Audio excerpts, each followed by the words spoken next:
Your Honor, the prisoner has maintained exemplary conduct. His mother is critically ill and requires urgent treatment. I implore. मित्रांनो, हा video त्या लोकांसाठी आहे, त्या नातेवाईकांसाठी आहे की ज्यांचे कुणी नातेवाईक जे आहेत ते जेलमध्ये आहेत. आणि आपण हे शब्द ऐकलेले असतील की पॅरोल आणि फर्लो. तर पॅरोल म्हणजे नेमकं काय आणि फर्लो म्हणजे नेमकं काय, याबद्दल आज आपण जाणून घेणार आहोत तुमच्या हक्काच्या कोर्ट कचेरी या यूट्यूब चॅनलवर. नमस्कार, मी आपला वकील मित्र ॲडव्होकेट कैलास नाईक. कायद्याचं म्हणजेच तुमच्या फायद्याचं बोलूया. तर मित्रांनो, पॅरोल आपल्याला माहित आहे. कोणताही व्यक्ती जर का शिक्षा भोगत असेल आणि तो जर का जेलमधून माघारी घरी आला काही दिवसांसाठी, तर आपण म्हणतो की पॅरोलवर आलेला आहे.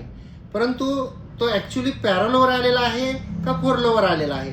आणि दुसरी महत्त्वाची गोष्ट म्हणजे की एखादा व्यक्ती जेलमधून अचानकपणे येतो काही दिवसांसाठी शिक्षा झालेला,